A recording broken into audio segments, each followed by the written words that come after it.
Monstrous Breakdown. Ghosts. Ghosts are an undead creature that have been around since the earliest days of tabletop role-playing games. These creatures are horrifying due to their spectral and ethereal natures, and typically have many damage and condition immunities. Additionally, they come equipped with powerful abilities, such as a horrifying visage and the ability to possess their foes.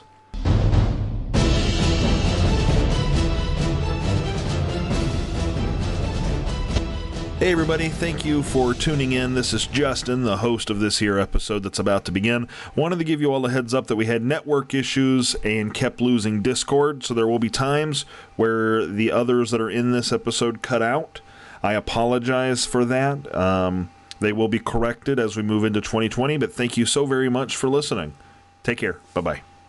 Welcome. I am Justin, and you are listening to Dungeon Chat, our very own Into the Dungeon bi-weekly podcast where we discuss even the most recent live stream interview our players and dungeon masters and discuss tabletop RPG news. Some quick announcements before we really dive into the meat of this episode. This is a reminder. This is the last live stream and podcast of this year. Wow, that threw me off.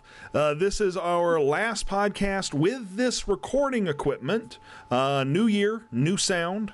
And the next episode of actual gameplay will be January 5th of 2020. In this episode, we are joined by Patrick McCannon, Ashley Hedges, and Nicholas Hoad. All three are the players from our most recent one-shot, I Roll for Shoes. And this is the first time we've had the complete cast of an episode on the show. Everybody, say hi at the exact same time. Hello. Hi. Awesome. I got there first. You did get there first, and it was wonderful. Damn it, Nick. Ashley, having never been on the show before we dive into the one-shot content, I want to give you a chance to just kind of introduce your Azkazir character. So tell us who you play in the Into the Dungeon main game that we refer to as Azkazir. I play a fast fucking centaur, man. A naked fast fucking centaur. I mean, what more could you say than naked, fast-fucking centaur? Look. Ooh, phrasing. Oh. Phrasing. Are we still doing phrasing? He is a gentleman, okay? What's his name? His name is Denim. Very good. Right. Have you played a centaur before? No. Or how? I mean, this is only like my third character, so no. That is true. You are relatively new to tabletop role-playing games, and I think I've mentioned this on another podcast, one where you weren't present. We were talking about you behind your back, but I had actually commented in that episode that you have grown exponentially as a player, going from not playing at all to being thrown into the middle of our last game, and now playing this and even having run your own game. I have been so just giddy to watch your growth as a participant. I was going to say player, but now you DM and you play. So a participant in this hobby. So thank you for that. I mean, I've only DM'd once. I still don't feel like super comfortable with that. But that's okay though. We all have our first game. We all do. Yeah. And it was fun. I was a player in that game. I don't know if you knew that, but I was a player in that game, and it was a good time. Were you? Yeah. I was totally there. In fact, all of the players are here. Oh, that's right. That is, yeah. I forgot about that. And Patrick, I will tell you, you made me second guess myself because when I was writing up the show notes for the I Roll for Shoes podcast, one of the things I mentioned is that there were three. No. When I was writing up the show notes for the Halloween special, I had mentioned that there were like three of us, and there was definitely only three of us. During three of us for what? For the Halloween, wasn't there? There was just the three, or was there four? For Megan's game? Yeah, for Megan's game. Well, Greg's character did blend into the shadows. Oh my god, I forgot Greg. Yeah, wasn't it no, all of us it was 4. This whole time, I've just been like, it was definitively 3. It was 4. He was rogue. He was stealthy. Natural 20. Either he rolled a natural 20 on his hide, or his stealth rather, or I am very unobservant. Let's see here. So, Ashley, you had some incredible moments as Denim in the last main game episode. Do any of those stand out to you?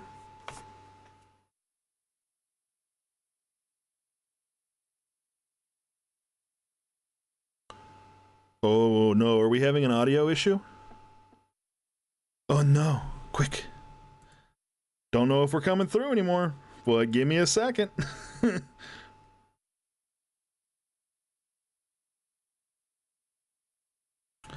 Let's see what this fixes. Are we live? Are we back? Are we back? Are we back? This is the Are We Back dance. I don't know if we're broadcasting to anybody. All right, I hear my players. We hear you. Do you hear me? Hello. Okay, great. We hear you now. So I don't know what all got missed there, but what I was saying is Ashley, you had some incredible moments as Denim in our last main game.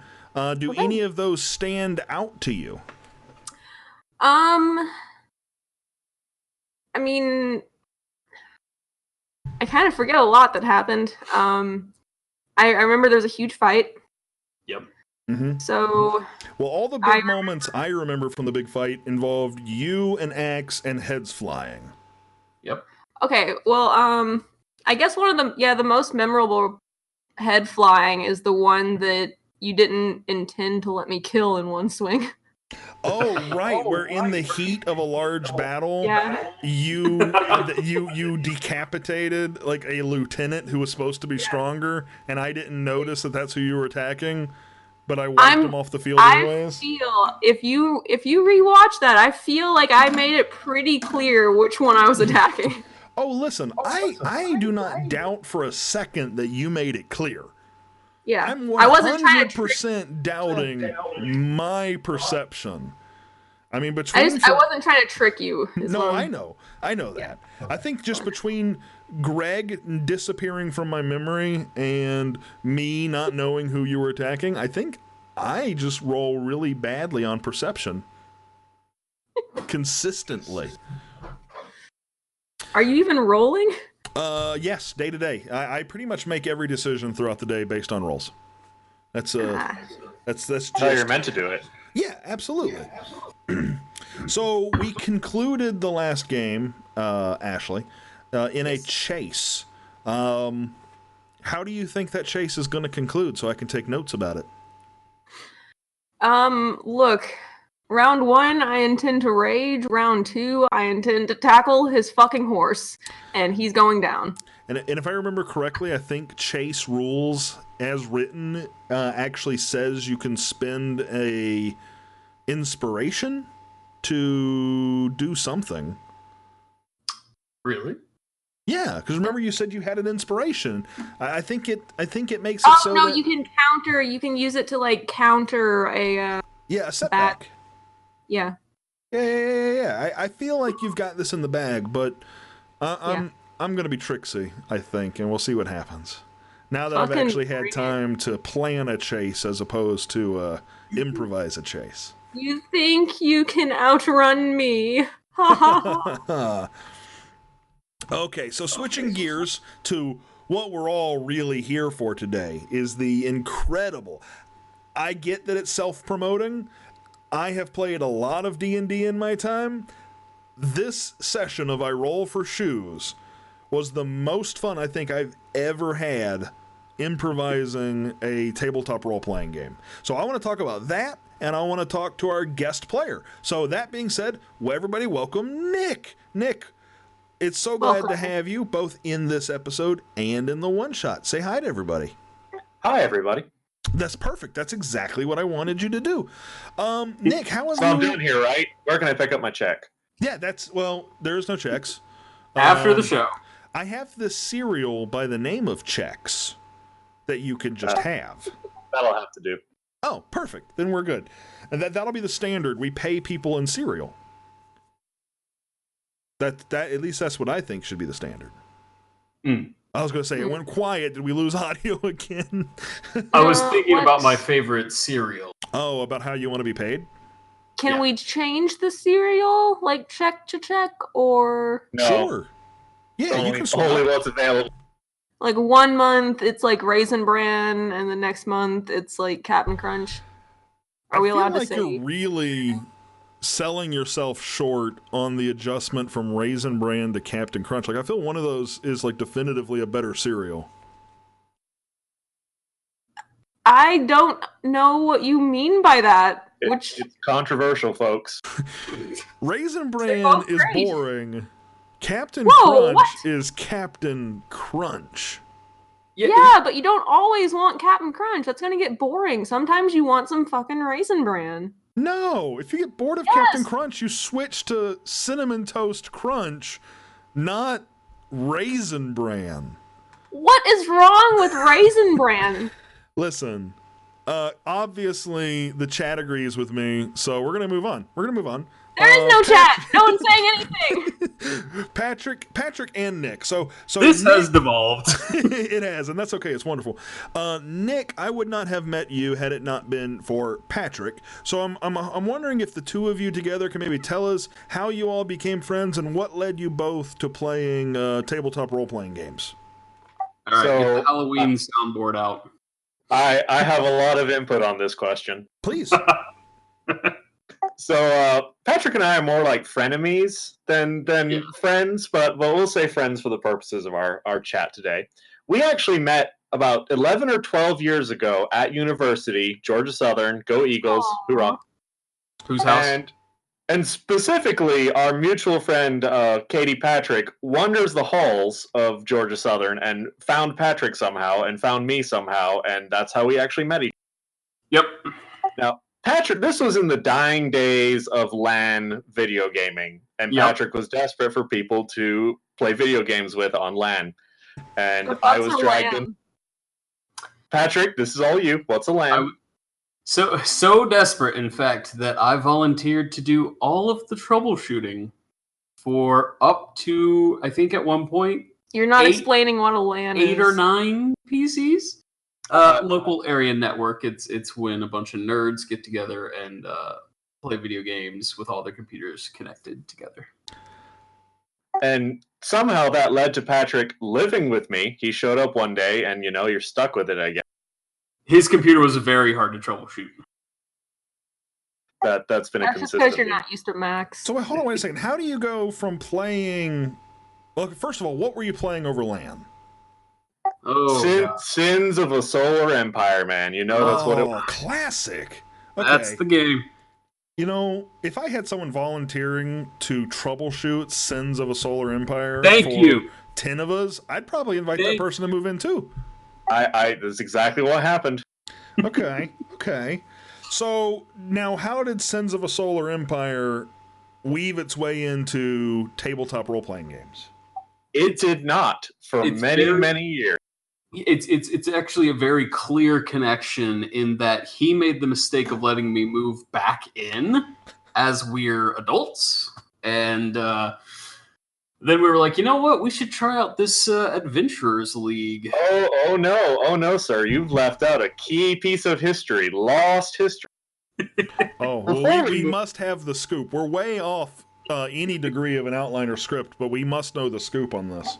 Oh, no. My very first tabletop role-playing game was Shadowrun, which was run by Patrick. And this was about 4 or 5 years, maybe even just 4 years ago. Patrick returned to Atlanta. We reunited. It was, wonderful. Tears were kind of... And then he wanted to run Shadowrun. I knew nothing about tabletop RPGs and agreed to do it. It's a great introduction. In our second session, he killed all of us with devil rats. That laugh.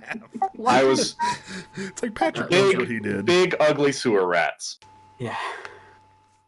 I was so traumatized by this experience, I didn't play any other role-playing games for like 2 years before he finally talked me into trying to do Adventure League at our local friendly gaming store. Gotcha. And the situation has devolved from there, and now I'm in way too many games doing way too many things.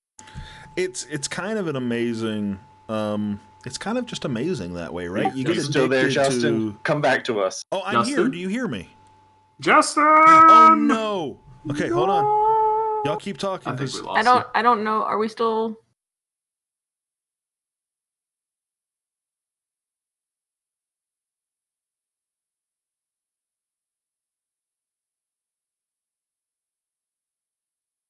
Testing?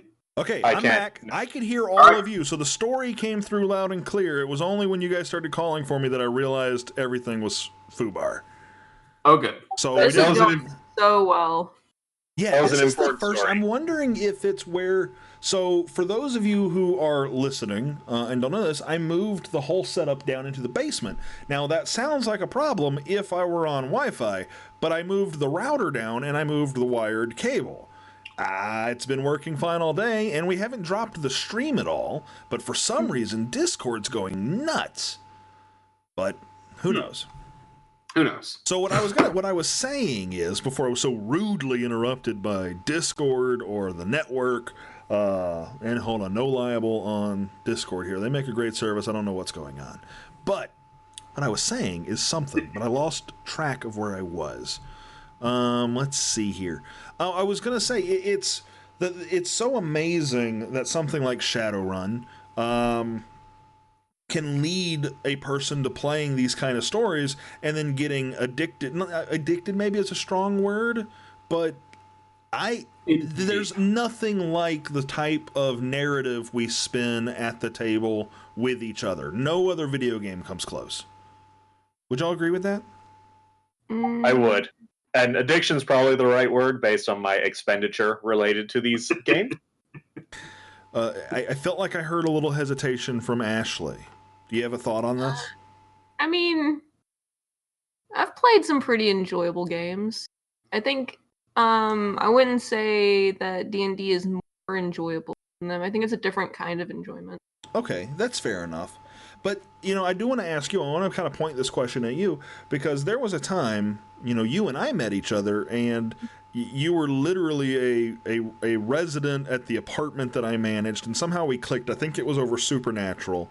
And one day I brought up D&D, and I think your exact words were something along the lines of, I'd be interested, but I've never done it before. And now you're on a stream with us. You finished out campaign 1 with Creed. You've done one-shots. You've hosted. How has it impacted you? Oh my God, did we lose audio again? Did we lose it again?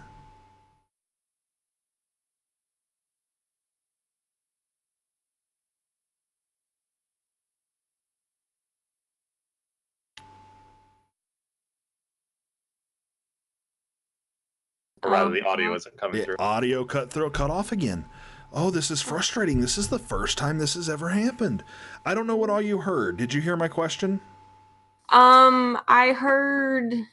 Oh, what do I remember hearing is the better question. Okay, well, this is what we're going to do. I'm kind of negative in history, okay? Yeah, so this is what we're going to do. And we're going to be a little meta here and actually talk about the show as we're recording. We do have a bit of an outline that we're following for the sake of this talk show. We do not use an outline when we play D&D. We're gonna skip the stuff we said about crosstalk, and we're just gonna try and get through this.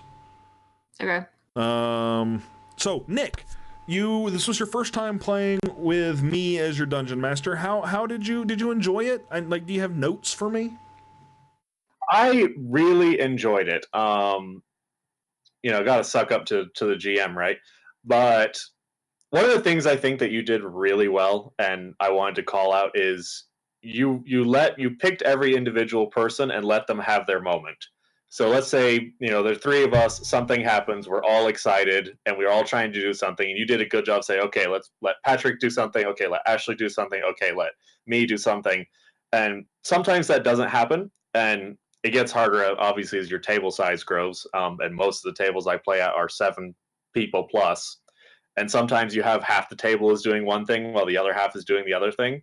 So I thought you did a really good job of keeping that. So overall, I really enjoyed your DMing style. And I really think for those, we've done 2 games now where it was just 4 players total. So 1 DM and then 3 players. Ashley was one of these DMs, and then Justin, you were the other. And I gotta say, these smaller.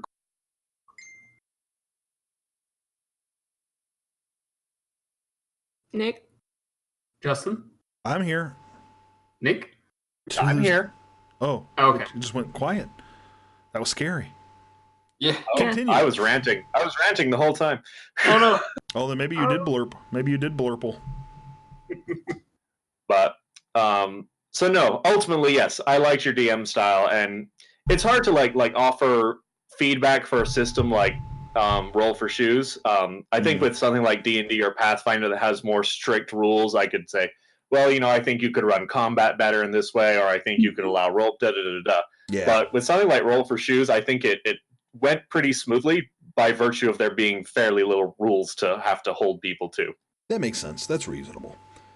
And I appreciate that. I'm glad you had a good time. And you're right. When the table gets bigger, it's really hard, because I think what you're talking about is when those moments where it'll be, hold on, Ashley, Patrick, before you keep doing things, Nick, what are you doing? Like, are you talking about that kind of in the moment? Yeah. Okay. Yeah, that precisely. I try to do that in the 7-8 player games that we do, but it gets so much tougher. So a smaller table definitely makes that easier to do. But I'm glad you enjoyed yourself. That for me, that's the most important thing is making sure we're still having fun. All right, so kind of moving on, let's talk about that I Roll for Shoes a little bit. So we played the micro RPG system I Roll for Shoes in this episode. It was developed by you guys are still there, right? Yep. Okay. Yep. It was developed by the user DWeird and posted to their blog. It has 7 rules that tell you everything you need to know about how to build your character and play the game.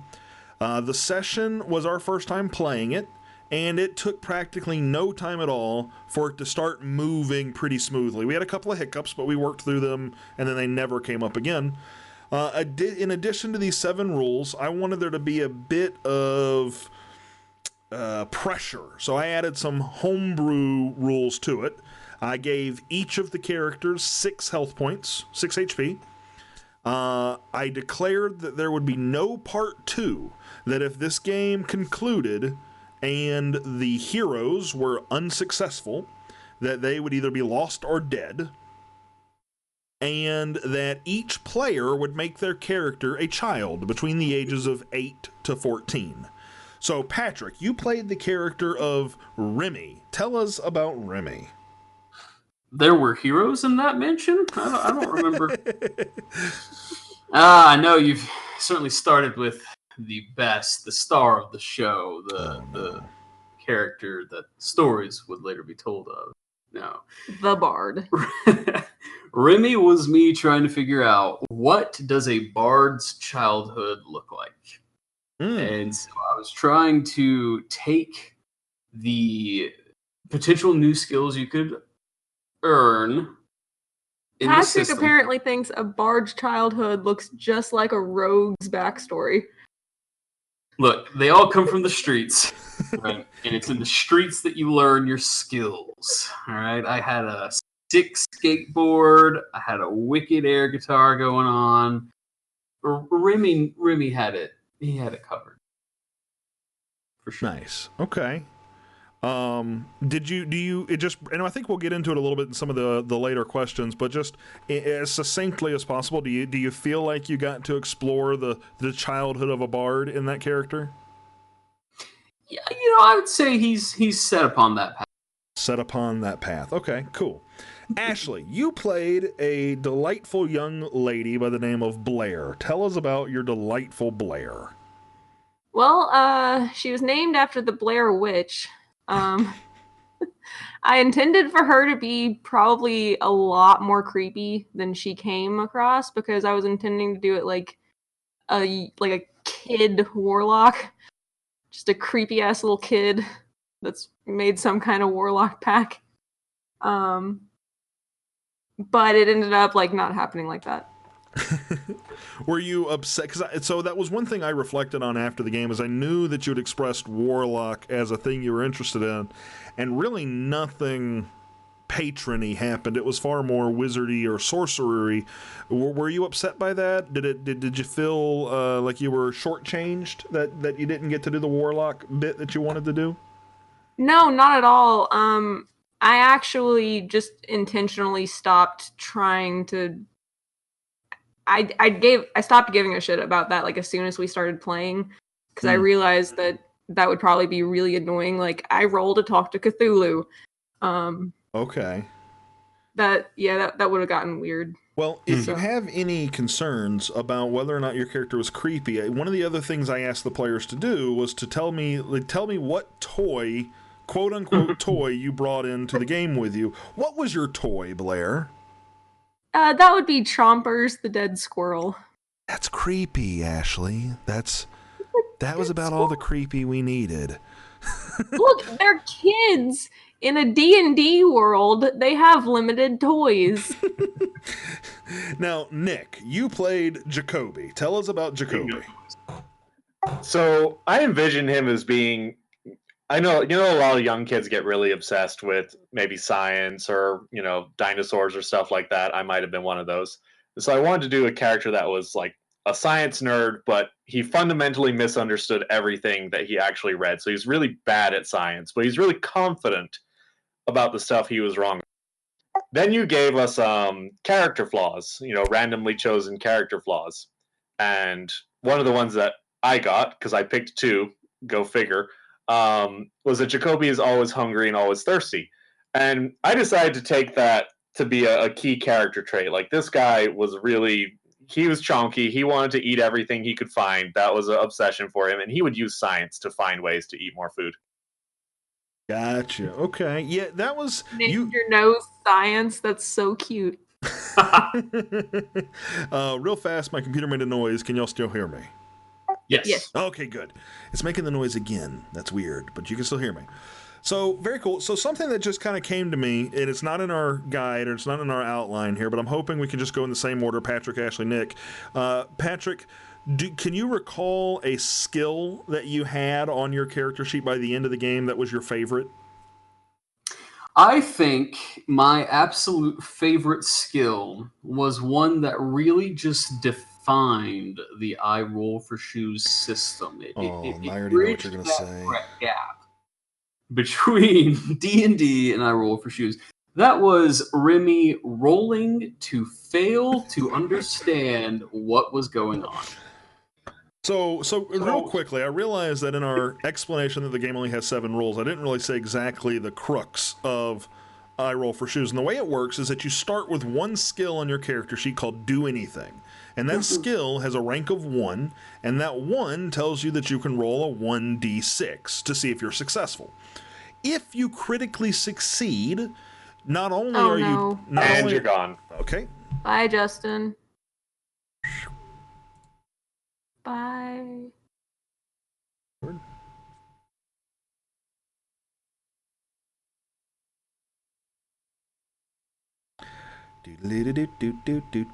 Getting connected back. All right, I should be back. Can you hear me? Yes. We can hear you now. So real quick, when I disappear, say something the way you did, because that worked. I knew immediately. Right. Anyways, so you have one skill with a rank of 1, and if you that 1 means that you have to roll a 1d6 to see if you were successful. If you critically succeed, rolling a 6, then it sort of explodes and you get a new skill. And that skill is a rank of 2, so it's better than Do Anything 1, and it's tangentially related to whatever you were trying to do. And in this case, I believe you were trying to understand, and it somehow grew into failing to understand. And then it made me have to give him really meta responses whenever he rolled to fail to understand. It was strange, and I'm still kind of broken thinking about it. And we're going to move. His intention was always to not understand what was going on. He was trying to get out of the character flaw you gave him. Oh. Right. Remy was easily frightened by things, but I realized he wasn't quite smart enough to understand maybe when he should be frightened by things. Which means he's not easily frightened. Look. I get it. Okay, well, it's okay. It didn't impact gameplay much. Everybody still there? Yes. Yep. Okay, great. Ashley, do you recall a favorite skill that Blair had? Look, she really only had two, setting things on fire and trying to teleport, and they were both wonderful. They were pretty incredible. Yeah, it was, and we're going to talk about it a little later, but I love that you really leaned into wanting to try and flavor it as a D&D character, and you were okay with me saying they may not work how you think they will because this isn't D&D, and then you were still willing to just try it, and it went so wonderfully. Nick, tell us about Jacoby, about his skill that you thought was your favorite. So my favorite skill was also my most useless skill, which was science this shit. I was like, okay, my science nerd kid is going to try and science everything, and every time I succeeded, you said, science can't answer this. This is just magic. No. But I was like, my guy would just keep trying. He would just keep hopelessly trying to understand the science of it. And science did work one time. One time when Remy fell on a spike and impaled himself, I somehow knew how to medicine him. It worked. That was the first time you attempted to science something that was a practical, measurable, physical ailment. I tried to science ghosts. I tried to science weird mannequins. I tried to science weird fire things. Yeah, folks. I tried to science anti-gravity fields. It didn't work. And I will tell you, I used the same DC for trying to science magic that I used for Ashley trying to do magic, which was 4d6. You just were less successful. Well, no, I think even when you were successful, I think the most useful thing I could tell you was that your scientific brain knows this isn't science; it's magic. I kind of enjoyed that dynamic, though. Okay. You know, we let Blair Ashley be useful while Remy and I just, were there. Did I lose you? You were being the opposite of useful, eating all the cookies. The snacks, you mean? Yeah. Yeah, the snacks. All right, so let's see here. So Nick. This is snacks. Yeah, right. Nick, how do you feel this compared? How do you feel this one shot compared to other role-playing game systems you've played before? So one of the things I really loved about this particular system was that you can look at someone's character sheet and have a really good feel for what that character was about, what that character's interested in. With Remy as an example, he was air guitaring, he was, power sliding, Inspiring. He was trying not to understand. Yep, inspiring. So you got a really good sense of what Remy was into. Jacoby was, looking for food, trying to science stuff, charging to get to food faster. You got a good idea of what he was about, and then Blair is setting things on fire and teleporting. Again, you're getting a good sense of what she's about. Mm-hmm. Versus like D&D or Shadowrun or Pathfinder 1, Pathfinder 2. They have a lot of baggage associated with them. One of my favorite examples is Pathfinder 1, where they have the swimming skill. And I've almost never used the swimming skill, but everyone who's played Pathfinder a lot tells me, don't neglect the swimming skill. You'll never have to use it except that one time where you really, really want it. And it feels kind of, it's almost... Nick. Crap, we lost Nick. Nick. Can you not hear me? Oh, you're back. There we go. No, What did you last hear? You were just saying that you almost never use swimming unless you need it. I think we only lost you for like 2 seconds. Yeah, so it's... you never need swimming until you need it because you're about to drown and die horribly. But it feels like mentally you're carrying around this skill that you're almost never going to use. And there are lots of skills like that. If you look at like a D&D skill sheet, depending on what class you're playing, there are a bunch of stuff on there you might not use. Mm-hmm. Whereas with this system, everything that was on my sheet, I used pretty regularly. And I think the same went true for Remy and Blair as well. So it was really fascinating to have a character sheet that was just so tailored to your actual specific character. Given the simple rules, would you use this system as an introduction to tabletop role-playing for new players? I've been debating this one, actually, because when you look at this system at first glance, you're like, this is really straightforward. In theory, you know, for someone who's not as... who you show them a D&D character sheet or a Pathfinder. Lost you.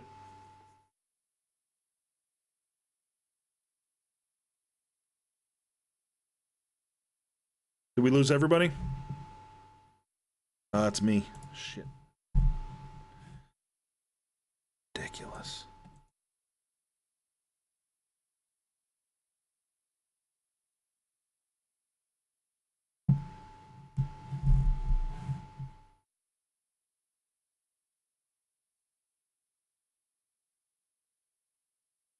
Justin. All right, hold on. I'm going to try and make a change. Okay.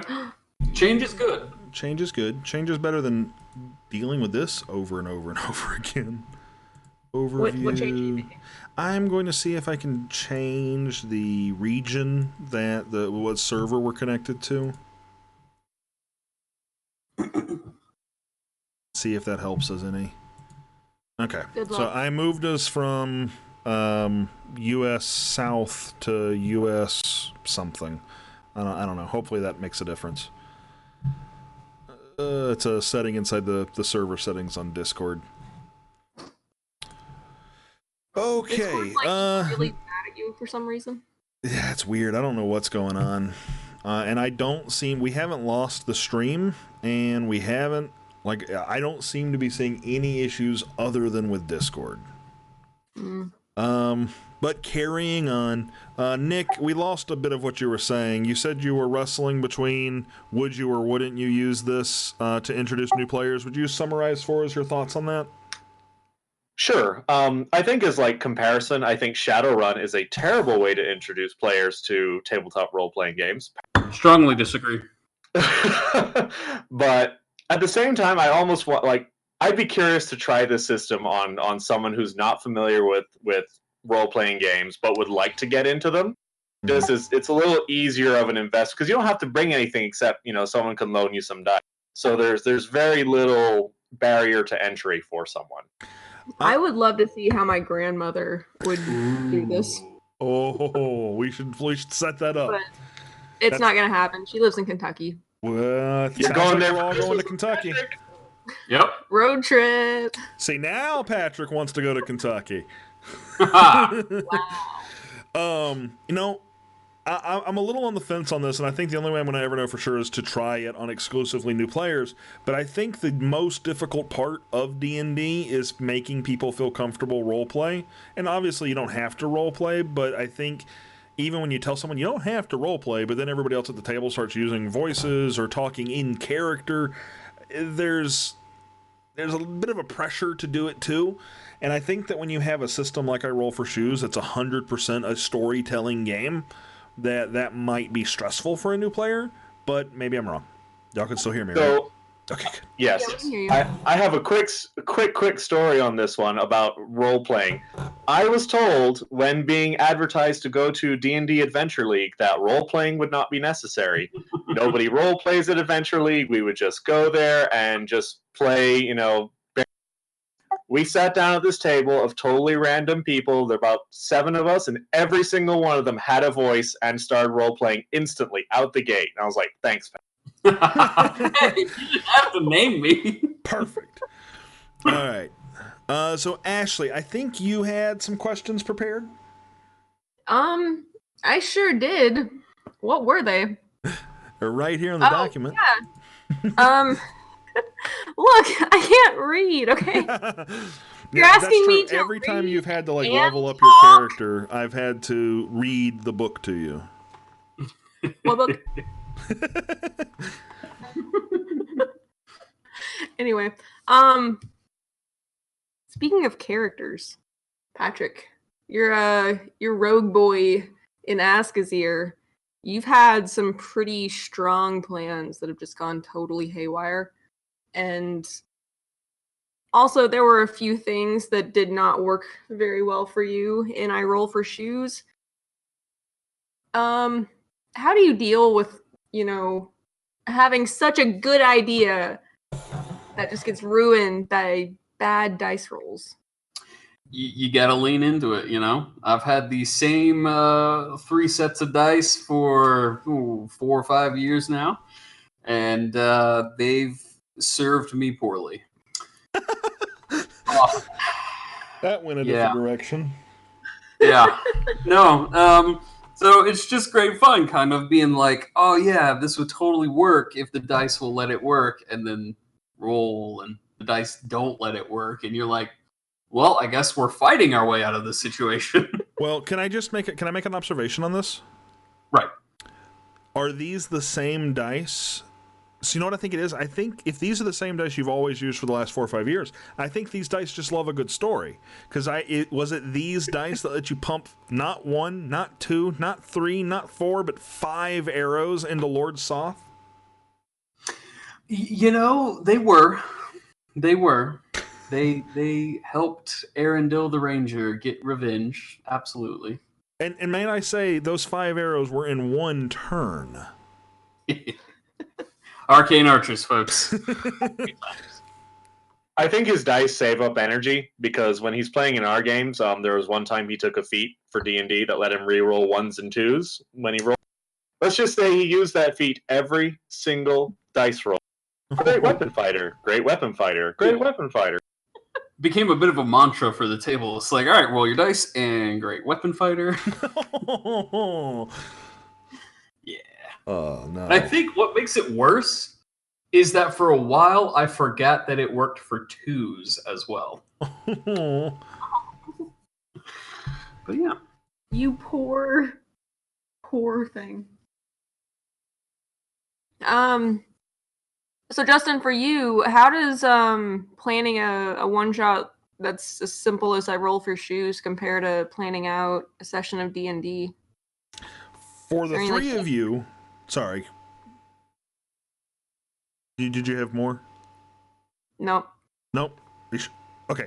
For the 3 of you, I completely bastardized the rules on this, which was it's kind of supposed to all just be an improvisation exercise in storytelling.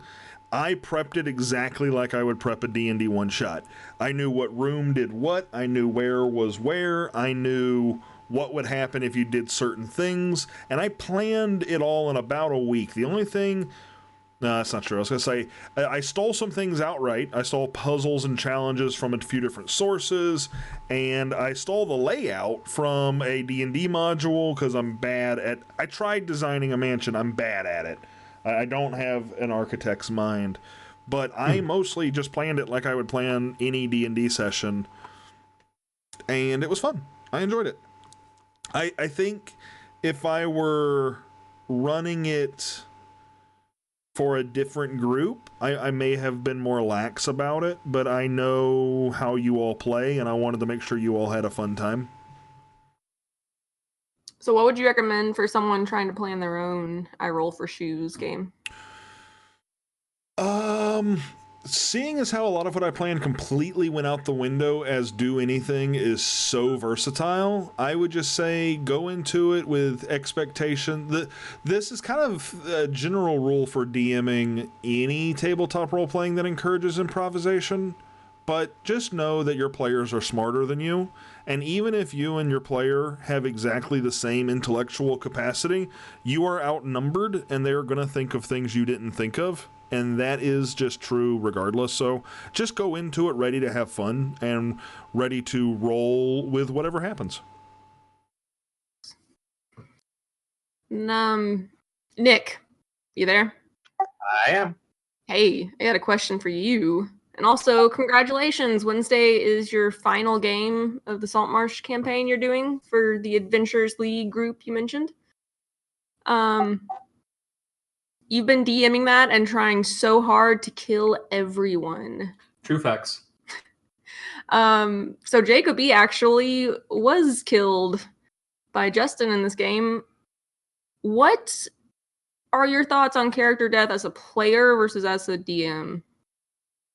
So Dear listeners, I will say about Saltmarsh, our Saltmarsh campaign is very far removed from what the book might tell you, mostly because of my players. It's entirely, but on terms of like, I came into this campaign and I told them ahead of time this is going to be a deadly campaign. Don't be madly in love with your characters because they're probably going. I've managed to kill 3 of the original 7 characters. I've killed some of them multiple times. We lost you.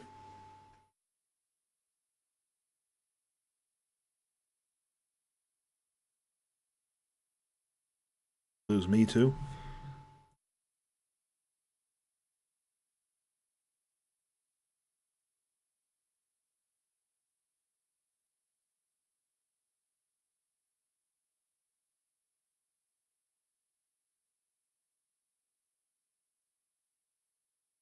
Justin, we figured it out. What is it?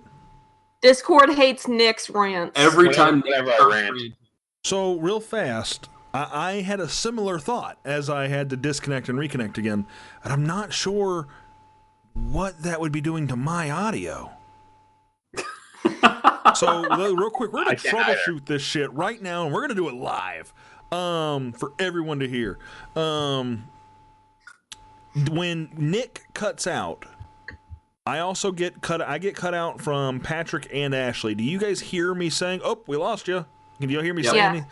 Okay. Yeah. So I'm still broadcasting, but I can't hear any of you because I don't hear y'all respond when I say that question, and then I realize it's me. Nick, do y'all continue to hear Nick? Yeah.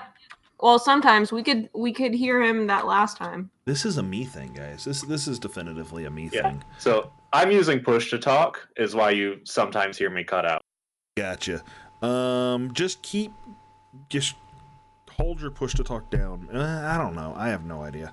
I guess we're not going to troubleshoot this live. We're just going to keep going as we have, and we will look back on this fondly. And in future episodes, I might even ask some of y'all to be live in the studio. Because that would cut out the network entirely. I will shut down push to talk, and we'll see if that changes life. Yeah, give that a try. So, can you all hear me? We can. Yes. All right, we're back. Talking about death. We're about to rant. So, before I got into this Saltmarsh campaign where I was DMing, I was really gung-ho on character death and killing all my characters because I've been in a couple campaigns now where we did the most outrageous things you can think of, and nobody suffered consequences for it, basically. They were able to get away with it. I was like, I want to introduce some fear factor back into our group a little bit. But it didn't work out as I expected because I found players became a little bit disconnected from the game when their first character died. Like, they put a huge amount of thought into their opening character, and I guess everyone thinks that, yeah, obviously, Nick, but they put a huge amount of thought into their opening character, and their second character after death got almost none of the same love, none of the same attachment. And so I was saying, I think they actually enjoy it a lot less on character 2. Even though I will say the character death moments have been good. They've evoked emotions, they've had good scenes.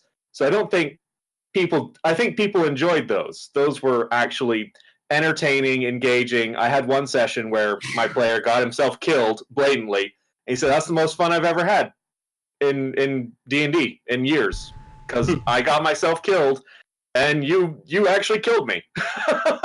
You didn't cop out on it." But at the same time, I'm kind of like, I don't want to kill them anymore because they all seem so sad after the fact. But I will say, as a player, I think we have a question later here, but I have died before, hordes of devil rats or some other scenarios, and it felt bad in a way, because it didn't feel epic, it didn't feel, momentous or anything like that. I'll say if it's not like a character arc finishing death, it doesn't feel good.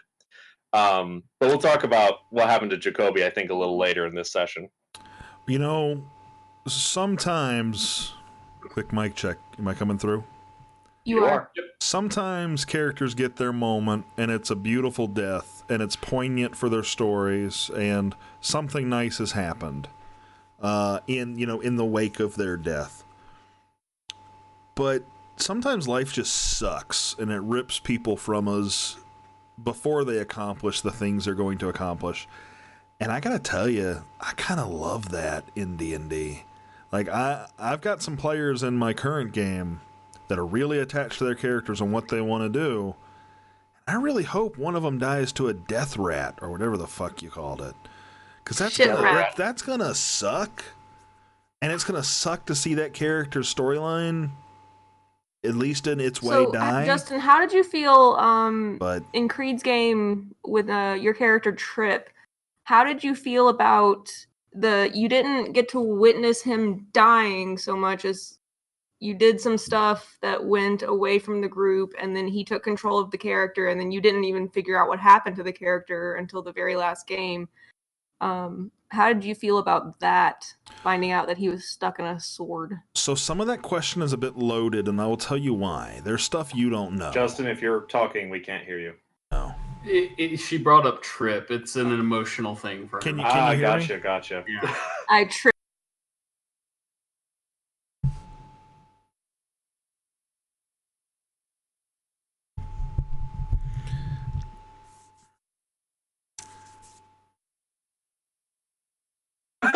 Okay, I heard the whole question. I am back. Okay. And I heard the jab about bringing up Trip as well. But Did you hear the part about me tripping you up? no. Anyways. So that's a bit of a loaded question. And I'll tell you why. There's things y'all don't know. Most of me saying I didn't know what was going on with Trip was me lying. To us? To your you guys. Friends? Yeah, to you guys. I knew where so there was a few things that had happened. There were multiple one-on-one sessions that happened between me and Cody where I got to make some decisions about the path that Trip went down. And then there were sessions where I had no autonomy or no choice. And then there were times Creed and I talked about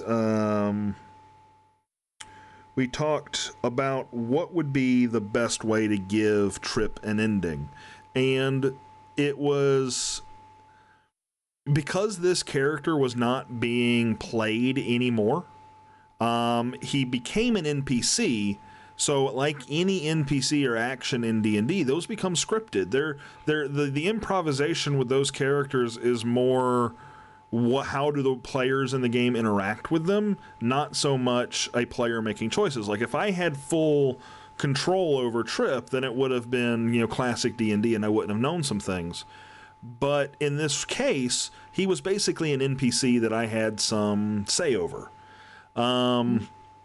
So we talked a little bit about how we wanted Trip's story to conclude. And more importantly, we said, well, what if the players help him? What if the party goes and searches for Trip? How would Trip react to that? What would that ending? We basically had like good, better, best endings, based on what the players would do. So I knew that if it went the way that it did go, there was going to be a sword involved and it would be the way it was. We knew how it was going to go if there was like a neutral approach to trying to save him.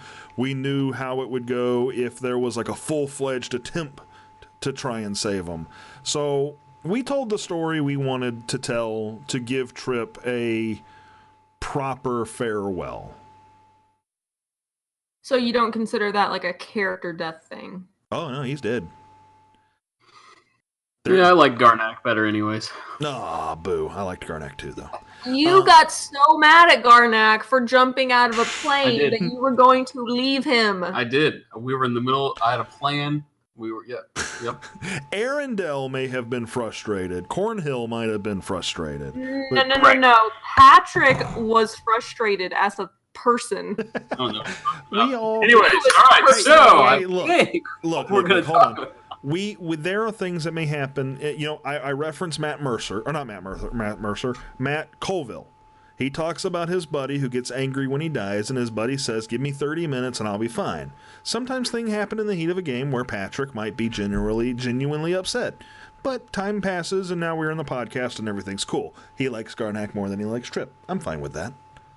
Yeah, I mean, I wasn't trying to start shit. I was just reminding him. Uh-huh. Uh-huh. Yeah. I was reminding him that he had overreacted like crazy. It's fine. It was the heat of the moment. We were about to go bombard a castle, I think. It was a silly thing to do. But I did nail that superhero landing.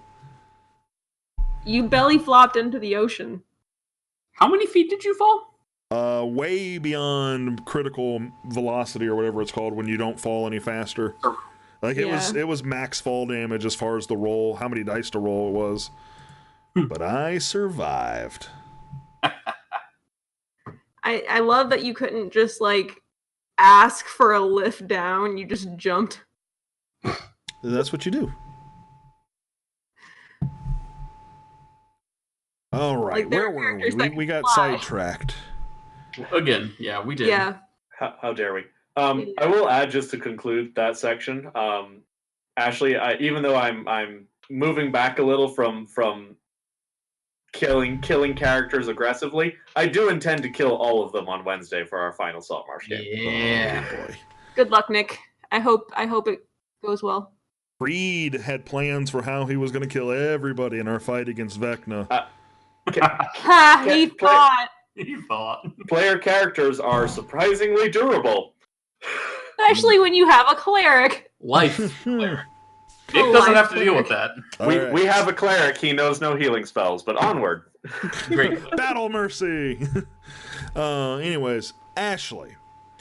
Justin. I set the difficulty for you. I knew you were going to try casting spells, and because the skill is called Do Anything, I saw no reason in trying to stop you. So what I did was I set what I thought was a pretty high DC. I set it to 4d6 was going to be what was the competing roll to see if you were successful. By the end of the game, you were casting spells left and right. Did you have fun? Did it feel rewarding, or did it feel game-breaking? I had a lot of fun. To me, at least, it didn't feel game-breaking because it felt like even with how many dice I got to roll for like starting fires or teleporting, it was still difficult to get the number needed to beat you for it to actually go well. Mm-hmm. So like when Jacoby is possessed and, stepping out the door, plummeting to his death, I tried teleporting him to me and it just failed. And I had teleport incredibly high by that point. So it didn't feel breaking. It didn't feel like it really broke it because it felt like it was still a toss-up as to whether it was going to work or not. I've put some thought into it, additional, I think I mentioned it earlier in the podcast. Oh, no. Oh, goodbye, Justin. We can't hear you. Justin. See you in a bit, bud.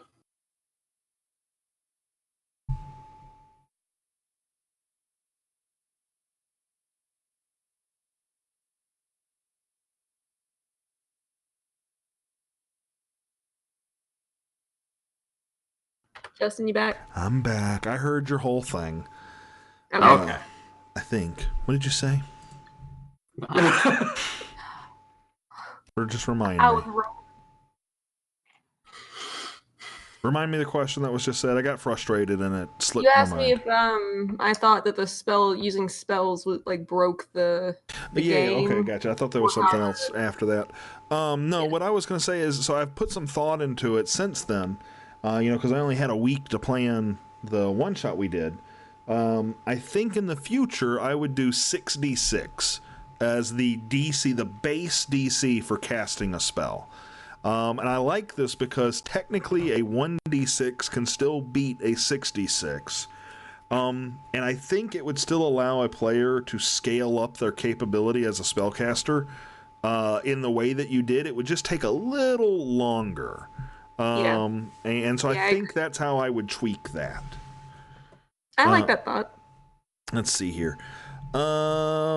Patrick, Remy also attempted to cast magic a few times, but with much less success. As we discussed earlier, your dice are not always that friendly to you. Right. You had expressed wanting to do things similar to a bard. Were you let down that you weren't as successful? And did you, I think the few times you were successful, it was with trying to inspire people, which is very bardly of you. Did you? Yeah. Bardly. Bard is a verb. Bardic. Interesting. Bardic. It was very bardic of you. Did you get what you wanted to out of those roles and out of that casting? So you say Remy was less successful at magic than Blair, but Remy remembers that night differently. Oh. I'm just saying. Go ahead, please. Do tell.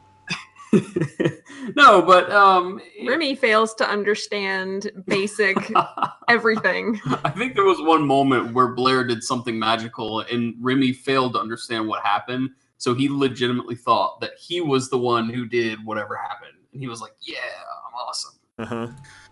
But no, I wouldn't say he was. Yes, technically I wasn't able to cast like any like actual magic. I think I was trying to what did I attempt with him? Oh, to heal. I was attempting to build up some of that healing capabilities that bards also have, and I was never really able to do that. But I do remember there was one key moment where I telepathically spoke through the water to Blair, who, as an unattended child in front of a full bathtub, had fallen in and was in danger of drowning, and that helped her save the day. Okay. I would say that was pretty magical. Wait, I would as what? well. The bathtub scene, you were in there, you were trying to pull. Was it you or Jacoby who was all the way in? I think I teleported in and then had to teleport out. Yeah. Jacoby bravely dived in to save her and then started to sink. Yeah, and I was trying to inspire, but I was told it's water, no one can hear you. So I was like, ooh, I want to telepathically try to inspire her. And it worked. Mm-hmm. Yep, I remember that. That's how I remember it happening. So yeah, my dice like a good story. I do remember his failing to understand that it was me saving Jacoby during the bathtub scene. That's what he was talking about. I teleported the water out of Jacoby's lungs. Oh, right. And he thought that he was very successfully giving him like CPR or something. Mm-hmm. Yeah, that's how that went. Okay. So you're right. Maybe there were more successes. I think it was just that that Ashley's, Blair's was so much more. It's Fireball compared to Inspiration. Like Fireball. I think part of it was that I started trying to do that stuff a lot earlier on in the game than they started trying to do magic. So by the time we're actually needing to do like where magic would be like super helpful with like healing us or something, they hadn't had the time to get us leveled up. Got it. That makes sense. And that's kind of neat because it kind of talks back to what Nick had mentioned earlier, that you can kind of look at someone's character sheet and just know what they've practiced effectively. Mm-hmm. And I agree that it's pretty cool. So speaking of Nick, we've alluded this a few times. Nick, how old was your character? My character was 9 years old. He believed himself to be 13 years old, but yes, a 9-year-old child died in this one shot. So Nick, welcome to our campaign and to our group. I took your 9-year-old character and hurled him off of a roof. Why don't you tell everybody, break down the scene, what had happened was, and how you felt about it. Oh, no, really? I can't hear you guys.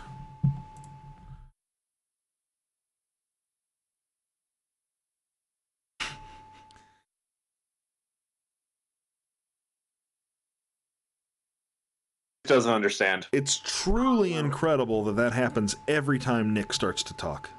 It happened to Ashley once too. I'm not totally guilty. All right.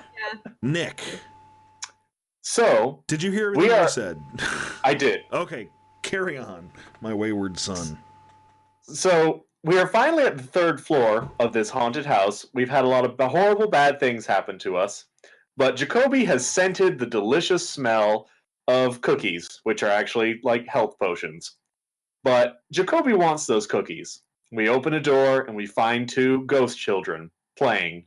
And these ghost children are evil because they're holding hostage two cookies. Well, guys, Jacoby had to go for it. While Blair was distracting them with some magic, She was. While Jacoby- Blair was trying to help these poor children move on. Jacoby made a run for the cookies, and he got those cookies.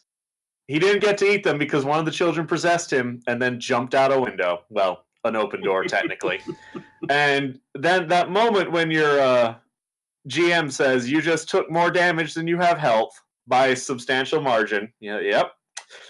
Wait, was dead. it really by a substantial margin? You were eating health cookies every chance you had. Oh, no. He had 2 health and he took 3 damage. I think it was but I ate all of the health cookies when I had full health. Yeah, Right. I know. We all did.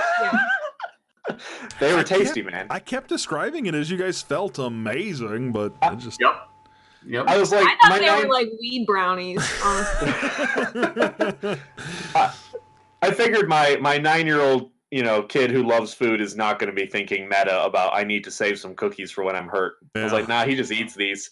Gotcha. No, that makes sense. That's fair. So, and I was really sad at this death because it meant I couldn't get to play anymore, and I was having such a good time. I did feel it was totally fair, though. I will say that this one felt fair. Jacoby took a gamble, and then his friends failed to save him from his terrible mistakes. And I made sure to give everybody a chance to, how are you stopping this from happening? Yep. Yeah, no, it was, I gotta tell you, I really liked it. Because to me, I knew what I had planned for these kids. These kids, their whole thing was going to be to possess you guys. That was the whole encounter, was that they were going to attempt to possess you. And my thought, and this kind of back to Ashley's question earlier, is, how do you plan these sessions? My whole thought was that, well, they're not just malicious, they're kids. They want to go home. That's why they're doing this. And so this thought, to me, the whole story in this is that the kid gets the possession. He goes to leave. He jumps to his death. He doesn't realize he's jumping to his death. He thinks he's leaving, right? Then they're both dead, and then they're both just stuck. You'll find them again back in the foyer, still stuck. Now a new kid, the kid of the ghost spirit of Jacoby, still playing, still stuck, still not going home. Like, to me, it was a tiny little bit of sad and poignancy in an otherwise crazy game, and it was my favorite part of the whole session. But I'm sorry you had to die and stop playing. Oh, it was so good though, because I felt like this was Blair's character arc, almost like the birth of a sorceress. Yeah, so all of you had such cool moments, but at the end of the day, you are just some kids. Effectively, y'all came out of this just some kids. With the exception of Blair. I've told Ashley in private chat that, hey, I'm taking full control of your NPC. I've got things I want to do with Blair, the 12-year-old, 9-year-old, 10-year-old spellcaster. And one of the things that's established is that this game takes place inside the world of our main game, and that it's in the main town where the magical school is, the wizarding school is. So I've got things planned for Blair. So we'll be excited to see how that turns up in the main game. Are y'all still here? Nope. Not still here. All right. It's on the agenda. Oh, there it is. Yeah. Oh, wait. Y'all came back. Oh, You hey! came back. What do You you came mean? back. Oh, well, whatever. It is, guys, I'm looking at my network stuff as we do this. It's definitely a network thing on my side. It has something to do with me moving the router today. I'll figure it out. Your router doesn't like the sound of my voice. Because we have, maybe I've just missed it, but we have had some blurps in the actual stream itself, too. It's not just Discord. It's the network. All right, but that's it for me. Patrick, do you have anything? Oh, God, we lost it again.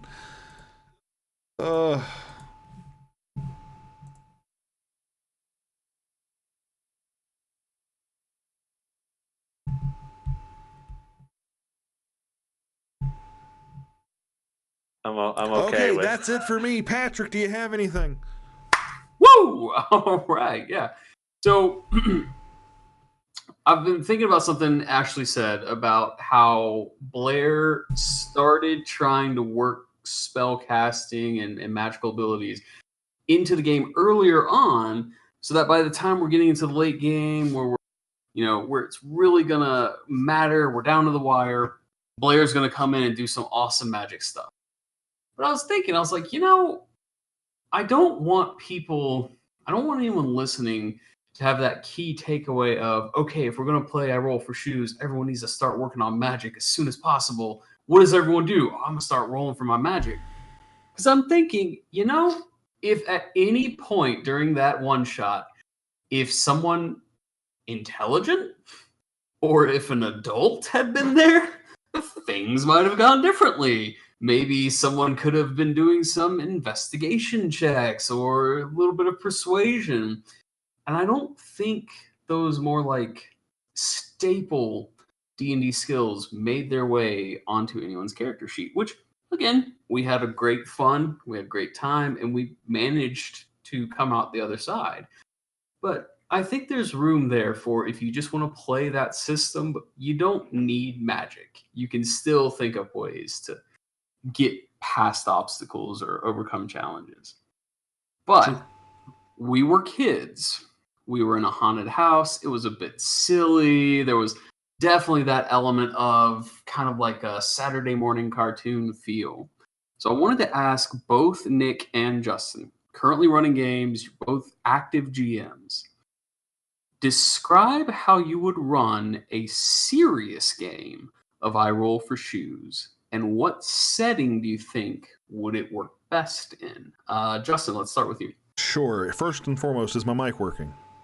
Yes. Great. So I've actually put some thought into this because it came up during our game of like, can we just do this more often? So I'm gonna answer your question with a question, and this question's for you, Patrick. And so your wording was a serious game. Yes. So I need to ask you, how serious do you take the real medical issue of amnesia? How serious do I personally take the real medical issue of amnesia? I don't remember.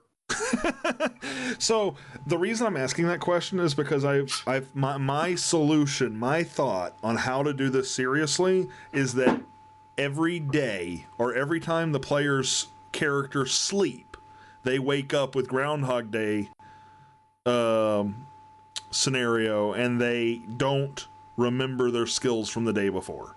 Because the problem I have with this is that if you just keep going per the system, you're going to be rolling 20 d6s. Yep. And like it just infinitely scales. I actually don't think this system works very well for a traditional story arc or long-term session where you have, weeks of game time or even days or a week of game time, because you are getting XP for every single thing you fail. You're exploding the skills you want to explode. And before you know it, it's untenable, or at the very least no longer fun. It'd be like being level 80 in World of Warcraft or something and going back to the beginning zone. It doesn't seem tenable for that style of play. So that led me to, well, what do we have to do to have their skills reset every day or reset at an interval? And that's what I came up with. Did I lose everybody? I lost everybody. This was cute at the beginning, but it's no longer cute.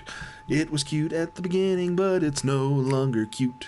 This was super cute. It was really, really cute. Now it's really getting old. In his hair. So maybe back. not a long-haired cat. Hey, how you doing? Did y'all Can you hear my hear us? response? You cut off at, so you had decided, all right, amnesia, that's the way to go.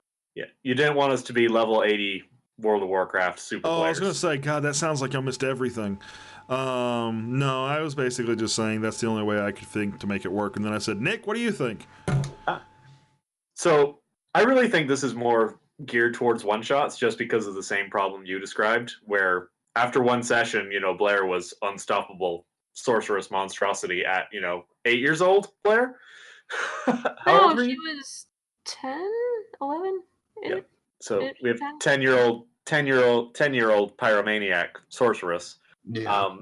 But I think this would be great for a one-shot where you want to move players away from combat. Mm-hmm. So rather, D&D is very combat focused, Pathfinder, all of them. So, you want them to explore, you want them to puzzle solve, you all want them to not immediately jump into, murder hoboing everything. So one of the ideas, say they're on a ship and the ship crashes on an island, and so they're on an island. You have your players on an island, they're terrible at everything. Go off explore into the jungle and see what they end up looking like at the end of the session with their skill sets. They can find ancient temples, there are traps and things to explore and weird people to talk to, but it's not, you've moved them away from, worse comes to worse, I can just murder hobo my way out of this situation. You want to move them away from that, if that's your goal. So Nick wants to throw some players onto an island in like a survival setting. I can see that would be pretty serious, at least for the most part, maybe even having the team work together. Someone wants to be like, okay, I'll roll for build a fire, or I'll roll for fishing or whatever. That could be fun. And then Justin wants to do kind of like an amnesia thing. Were you thinking that maybe the day itself was repeating, Justin? Or are you thinking the day's going to progress, the stories will progress, but the characters just plumb forget what they did yesterday? The latter. Okay. Though I do have in a previous episode of Dungeon Chat, we talked about how a lot of the way I plan stuff is based on like a filing cabinet of one shots. I very much have a one shot of Groundhog Day ready to go. Okay. I also want to point out real fast, just because I love pointing this out, because I think it's the greatest idea on the history of the planet. I think we should I think we should advertise Groundhog Day 2, the movie, the true sequel, Groundhog Day 2. Have it come out on Groundhog Day, and just when people go to see the movie, it's just the original Groundhog Day. Sounds like a lot of people would sue you for doing this. It would be an amazing joke. Yeah. So, yeah, we've got both of your ideas. All right. That would require someone having already seen it, though. True. Yeah. Which I never have, so the joke wasted on me. We're resolving that. No. You made a mistake, Ashley. No. All right. So Nick's thinking I roll for shoes is going to work for a survival setting, deserted island. Justin is thinking I'm just going to make everyone forget everything from yesterday and just restart. Hilarious. Ashley, gun to your head. You're going to run. I roll for shoes for your grandma. What setting are you going to have that in? I first want to say that I'm kind of taking issue to you thinking that little game, that one shot wasn't serious. Get him! I was taking it pretty seriously, especially when Jacoby dies. Yeah. I mean, I was taking that stuff pretty there. serious. Yeah.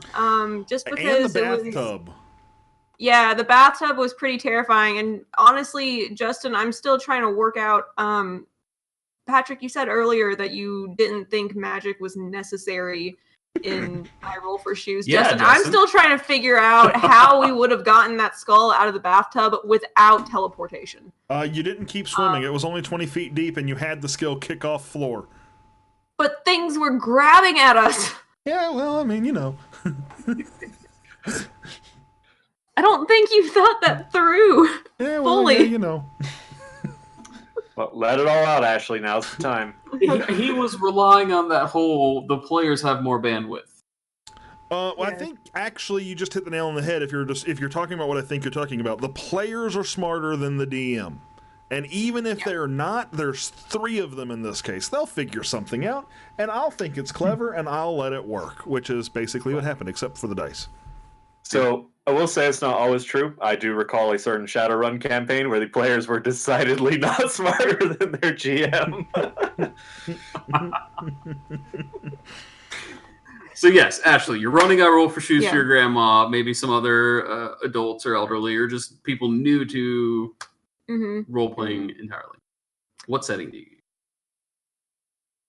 That is such a tough question, especially since I had no time to prepare an answer since you didn't address this question to me in the outline.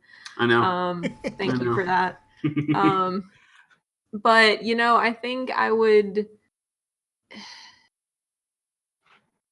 just try to pick something very basic. Like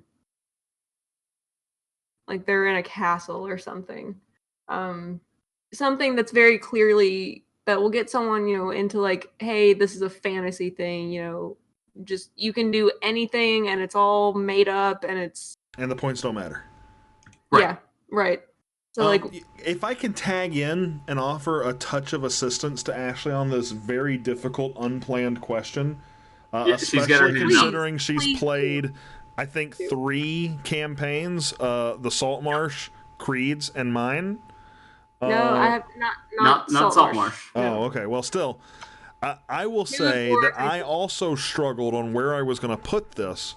And so what I ultimately decided was that the framework I was going to put it in was the town that already existed called Night Hollow, and that I was going to put it in the same time frame because it was inconsequential because Night Hollow is like 600 miles away from the rest of the game. And they were kids, so how inconsequential or how consequential could it be? Thanks, Blair. And then you have a 10-year-old that can teleport. Yeah, I know, right? It oddly fits in, and that's all I'm gonna say. But but beyond that, I wasn't sure what I was going to do setting-wise. So I literally just said, what's a fun movie with kids? Grabbed Sandlot, pulled the baseball thing out of my ass, and then had you guys looking for a baseball. So sometimes you just grab something that's fun and easy. I lost you guys again, didn't I? That means I gotta sing another damn jingle while I reset the damn Discord. Oh, this was funny the first time it happened, but now I'm reconnecting to Discord again, and I don't know what I'm gonna do with the edits. Oh my god, this sucks. Ruthless. Am I back? I'm back. All right. You're back. You're back. All right. I'm really happy. All right. So one thing I will say I'm kind of happy about with this, and I'm not Wait, happy. can I ask? Hey, Kyle. Kyle's watching the Twitch thing. He keeps saying stuff about jingles. Does music pop up every time you the chat? So every time I get disconnected, I start singing little ditties about how frustrated I am. Oh. And they've always been different. We have Oh, it just happened again. Can y'all hear me? Because I can't hear y'all. Oh. This really sucks. It really, really sucks. Reconnecting to the Discord again. La di da di da di da di da da da da da da da da da. Loading, loading, loading. Yeah, Justin? loading. There we go. Welcome back. All right, we're back again. Here we go. All right, can we get a 4th before this is over? Jesus Christ. Ask your question to Ashley. One more question.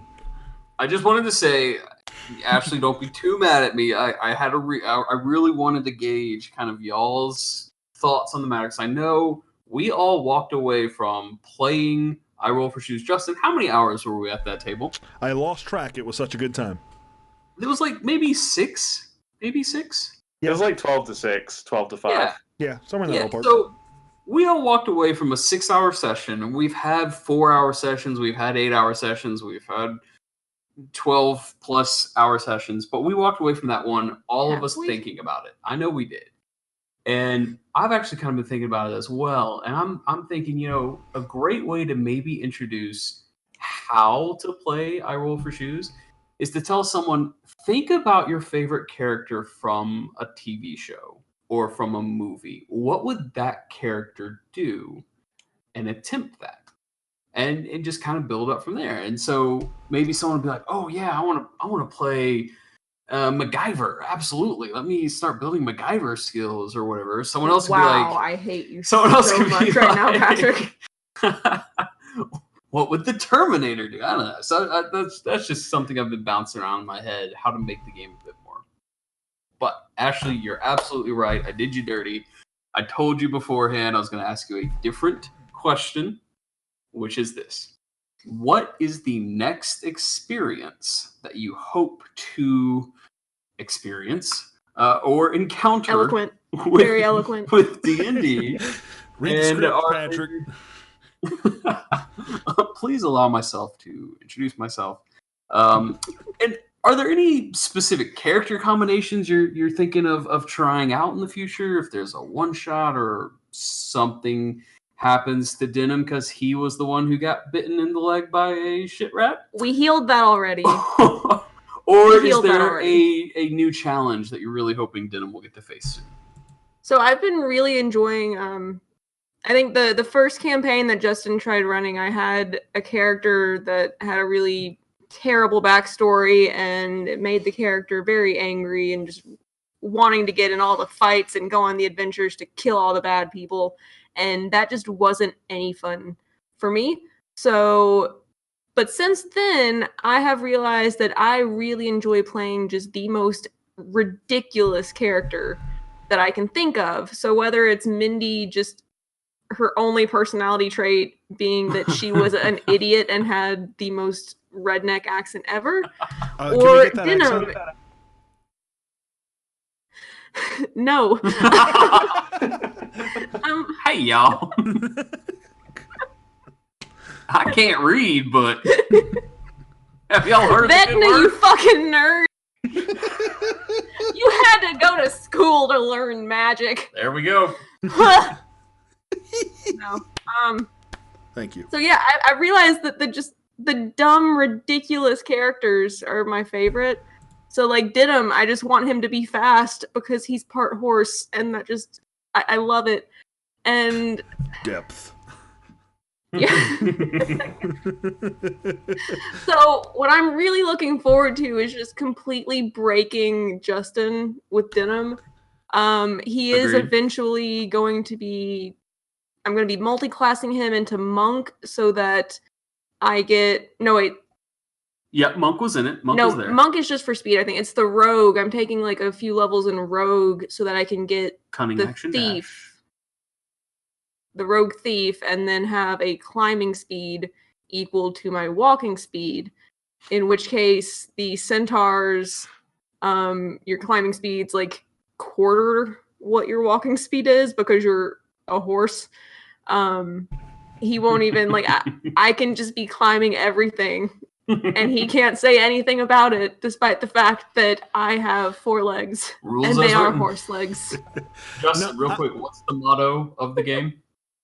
The motto of the game? Oh, as it pertains to the horse? Normal creature. It is a normal creature per the rules. It's treated anything a medium-sized creature. Yeah, it's a medium creature. Per the rules, it is a medium creature. Just like a fearbulg is a medium creature.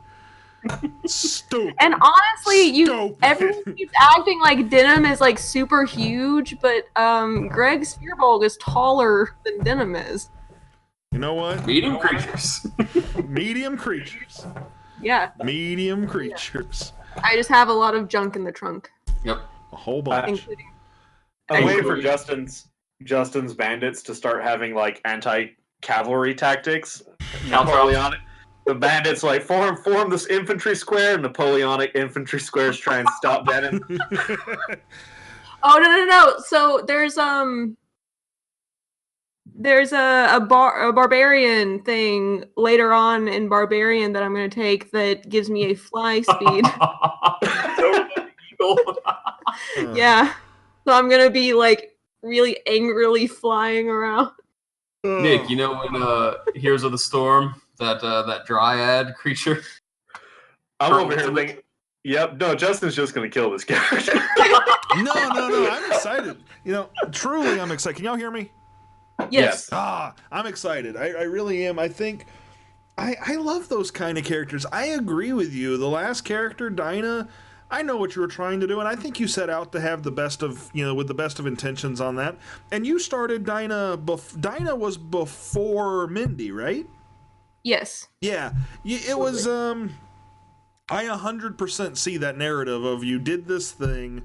Do you mind if I say what Dinah was based on? Go for it. Dinah was based on Scarlet Witch. Yep. It had very similar backstory, very angsty over the loss of family, and you're right. Your background basically forced your character to just have a chip on their shoulder, and I think that a chip on the shoulder, when balanced in a nice way, it can still be fun. And I think chip on the shoulder can be really cool when you finally get that character moment of releasing the chip that's on the shoulder. But if you're not balancing it right and you're playing it too aggressive, then I think that does sap all the fun out of something that should just be fun. And Mindy's a delight, and so is Denim, and I am not upset or scared in any way about how you plan on breaking speed mechanics with your little four-legged speedster. It's broken, isn't it? I'm not hearing a single response. Oh no! Oh, wait, it's back. I didn't get to do a jingle. It's back. I hear you guys. Do you hear me? Oh, thank goodness. Nice. I'm just imagining the centaur in like a Flash Speedo. Yeah, it's now. a speedster. Yeah. Whoa, no. He doesn't wear clothes. Yeah. The only piece of clothing that he has on right now is a bow tie that Tat gave him, so he looks like a Chippendales dancer. Yep. So do you keep your sword sheathed? She has an axe. Is that a metaphor? Is that? And on that note, I think we're done with this tragedy of an episode. We made it! We made it to the end. So listen, if you stuck it out for all the jingles and the disconnects and the griping and upsetness, then we appreciate and love you. There are going to be some improvements to the podcast that are not network related in the very near future, starting with our first episode of 2020. These network issues, I'm really glad I moved everything down here today, because I probably would have, playing games and being on Discord, I probably would have noticed the issue. But very distinctively, I get to see the issue firsthand and how it plays out over the course of, a few hours of recording. So we're going to have to fix that. That'll be fun. Yep. But anyways, thank you all for watching. This was the most viewers we've had to date, which is embarrassing considering all the stuff I just said about the network. But also 2020, new year, new goals, new studio. But I genuinely feel that these are the hurdles we're going to just have to take. And I think that a year from now, we will be better for it that we had these. So I ask you, if you found us, if you listened, if you liked what we're offering, give us a subscribe or a like or a follow or a download. We'll be on YouTube. We'll be in the archives on Twitch. And this will also be up wherever you find your podcasts. Thank you all so very much. Everybody say goodbye at the exact same time. Goodbye. Bye. Yeah, there we go. All right. I am stopping now. Are we no longer live? Justin. We are no longer live. Okay. We're no longer live. If it makes you feel... Thank you very much for listening to Dungeon Chat, an Into the Dungeon podcast.